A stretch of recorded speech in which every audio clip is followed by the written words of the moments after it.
Ahoy! Diezel Herbert Mark I versus Diezel Herbert Mark II. Seeing as how I retubed my Mark II with the same tubes as my other Diezel for my previous video, I had a lot of fun making it, and it actually got a response. I've decided to redo my Herbert versus Herbert video the same way.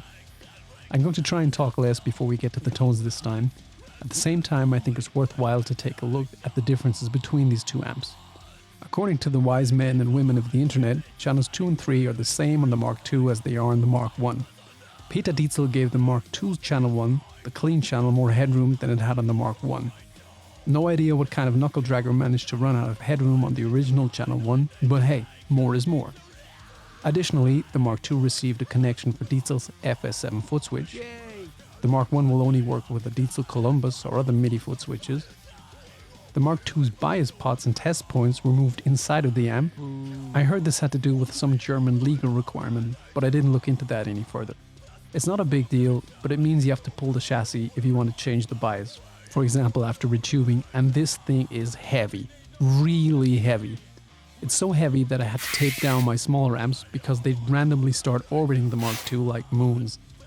The Mark I isn't a light amp by any means, but the Mark II put on even more weight.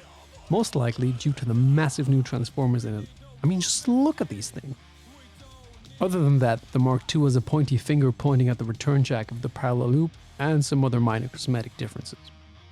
With that out of the way, I'll be playing most of the same riffs I did last time, and I will be switching through the channels, alternating between the heads with and without midcut, as well as adding a boost to sections of channel 2 and channel 3. The Mark II is set up the exact same way it was for the last video, and the Mark I's knobs are set the same. Having played these back to back before, I believe I will have to adjust the Mark I throughout this video. And by the looks of it, I've talked even more. Crap. Well, anyway, enjoy.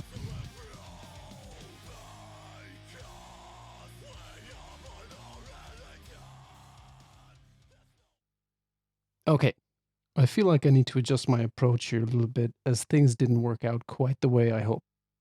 I'm about to shoot this segment for the second time, and here's why. I wanted to make this video with both Herbert set the exact same way as the Mark II and Deadweald were set up in the previous video for the sake of comparability, and therefore avoid the need for a Herbert Mark I versus Deadweald test, because that would really feel like beating a dead horse to me. However, after I was done yesterday, I felt like this approach led to both amps not being represented the way they deserve. I may have gotten lucky with the Deadweald versus Herbert Mark II video, because I'd like to believe that both amps sounded good in that video and their subtle differences were represented adequately. After my first shoot yesterday and messing with just a few knobs, it seems to me that with amps that are so similar and supposedly have largely the same circuitry, potentiometer tolerances need to be accounted for. Let me show you what I mean. This is channel 3.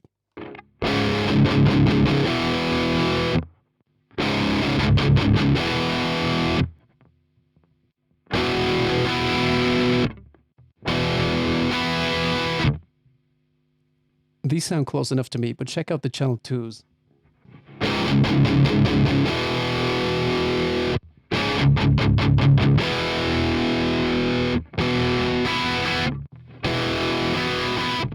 Channel 2 on the Mark II sounds good on its own, but directly compared to the Mark I, it sounds a little anemic.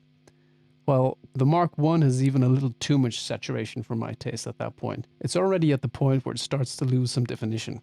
If I were to record my test like this, I believe I would be misrepresenting both amps, and who would dial the gain knob with their eyes anyway? So I've decided to adjust the gain settings for both the channel 2s. I'm going to bump the gain on the Mark II up a bit and dial it back a bit on the Mark I.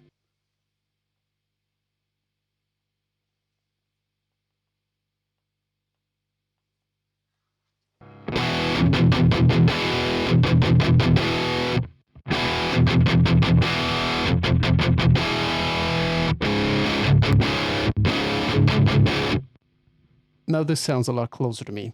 This leaves channel 1. Listen to this.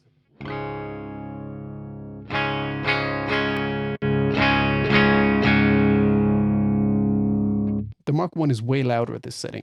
Now this may be due to the alleged increase of headroom on the Mark II's clean channel, but pot tolerances could be a factor here too. Either way, I don't feel like it would be beneficial to leave the settings like this because most of us are tricked by louder equals better sounding. These amps have volume knobs. I could increase the volume on the Mark II by either using the channel volume or using the second master volume. However, I think the levels worked out in the last video, so I'm going to dial channel 1 on the Mark I down a bit.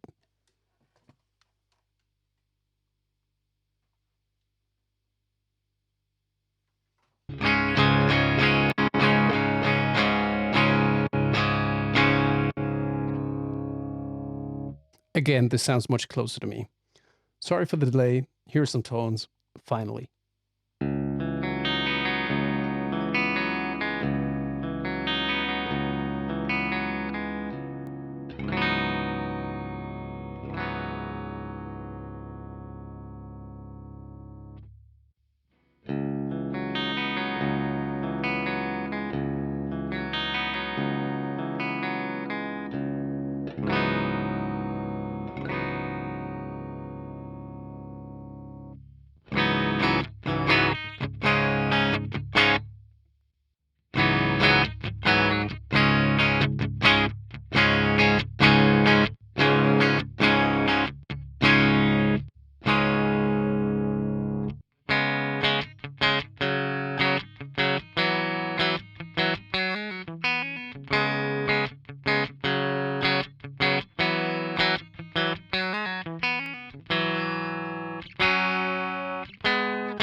I forgot the minus mode on channel 2. Here goes.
Well, there you have it. To conclude the video, I'd like to quickly tie up some loose ends and give you my 2 cents. Firstly, I forgot to mention that the Mark II has fault LEDs for the power tubes on the back panel. Supposedly, these light up when a power tube is crapped out and the fuse goes. Secondly, I went hunting for information again and stumbled over a Richtog post by Peter Diezel about the release of the Mark II, which confirms what I said in the intro. I'll link the post in the description for those interested. So, what does it feel like playing these? Pretty great. And they feel very, very similar. Earlier, I asked who would dial the game with their eyes and accidentally exposed what a hypocrite I am, because I did just that in my quick test right after I got the Mark II. I set the dials the same, A-B'd them, and concluded, dude, the Mark I has way more juice. But after this more in-depth test, I've come away with an entirely different view. With some minor tweaking, they sound and feel as close as makes no difference. In direct comparison, it seems to me that the Mark I has just the tiniest bit more saturation in the low end. This could be component tolerances at work, or it might be the difference in transformers. Peter mentioned that the Mark II transformers have more headroom, which might mean the Mark I output transformer saturates sooner. However, this is pure speculation on my part. If you're looking for an older habit and are having trouble deciding between a Mark I and a Mark II, my advice would be get whichever one you can get the better deal on. Because based on my experience with my 2 habits, for all intents and purposes, they are the same, with one possible exception. If you're using a guitar loaded with a Duncan Invader or DiMarzio X2N screwed within a hair's width of the strings and a cranked EMG afterburner and still want crystal cleans from your high gain amp, you're weird, but maybe get the Mark II. Thanks for watching. Anyone want to loan me a Mark III?